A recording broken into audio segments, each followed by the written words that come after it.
there seems to be a shift coming. What do I mean by a shift coming?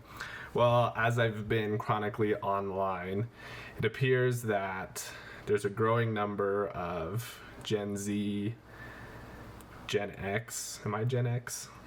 A small number of the younger generation seem to be realizing there's a huge issue with the internet.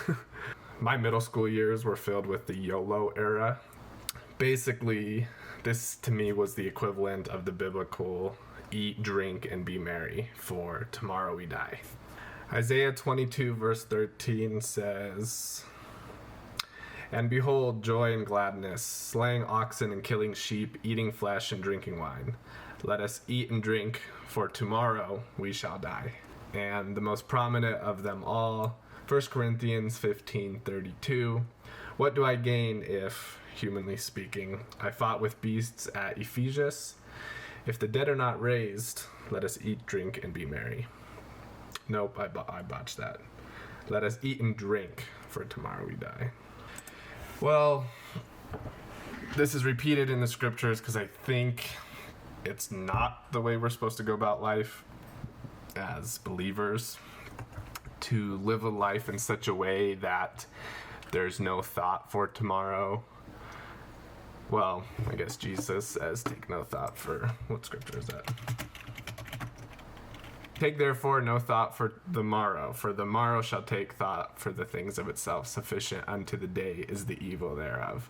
Well, there goes my thought. But being chronically online is an issue for today's generation and today's youth. Youth, again, being 25 and under. I myself am 23 years old, and growing up with social media and the internet has proven to be more bad than good for me. And online in general, online as a place, is polarizing. Life now seems to be driven by opinions. And I mean, who am I? I'm a white male in my young 20s. What worth are my opinions, right? But what did he say?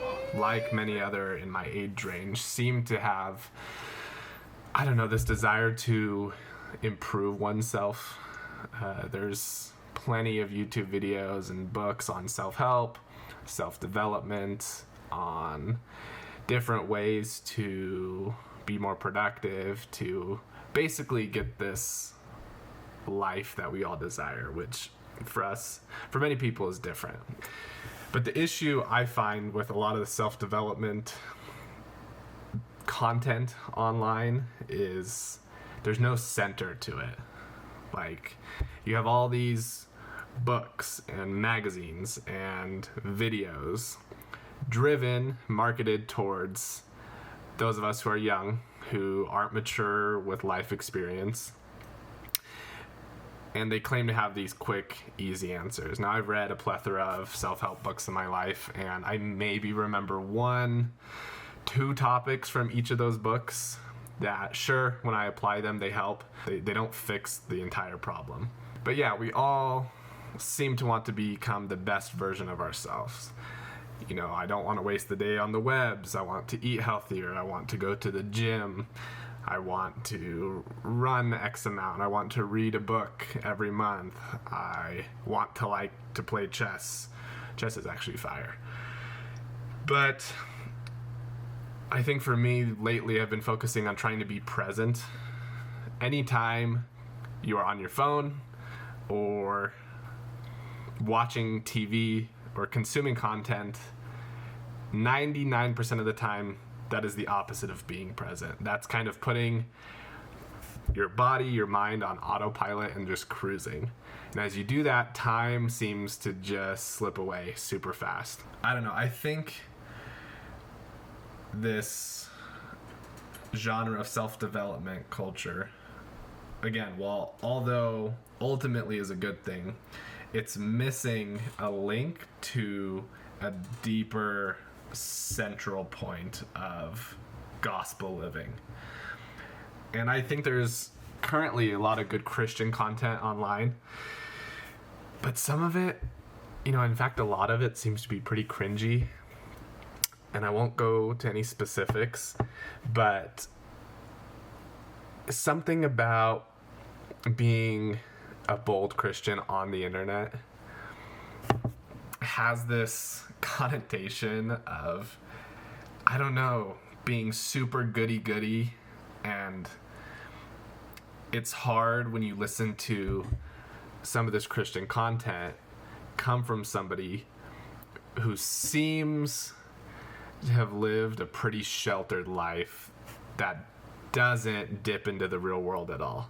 Some of the Christian content I see online, proof that God is real. Pastor speaks blasphemy in church, struck by lightning. OMG, OMG, OMG. God speaks to man in real life. Hear his voice now or die.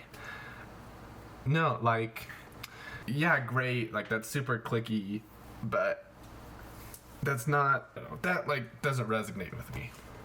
Like, I go to the scriptures for my crazy stories of God silencing people or healing people. And like, those are cool. I'm not hating. I saw this one video of a kid who's like, God, if you're there, speak to me outside. And then like the lightning strikes.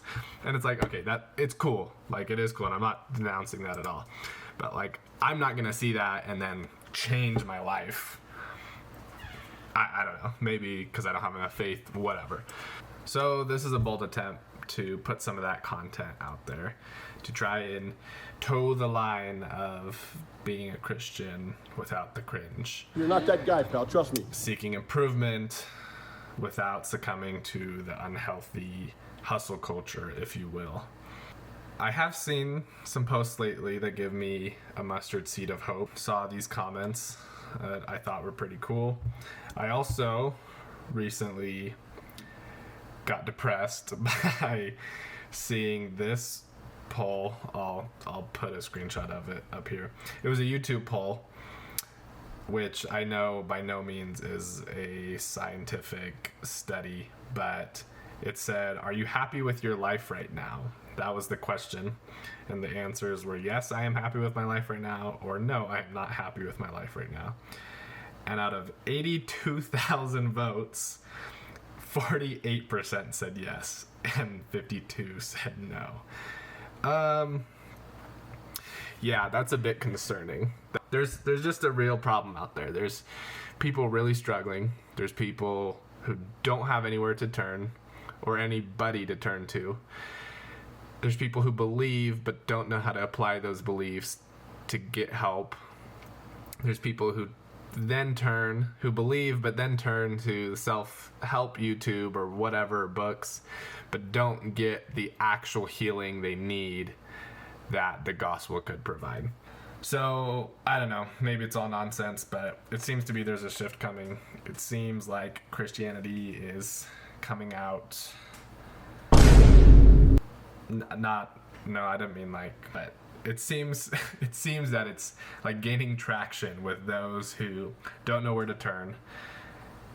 Many young people are using politics or moral issues or social challenges as a center for their life that they want to die on.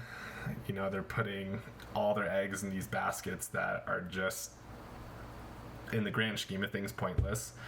People are using these as their identity.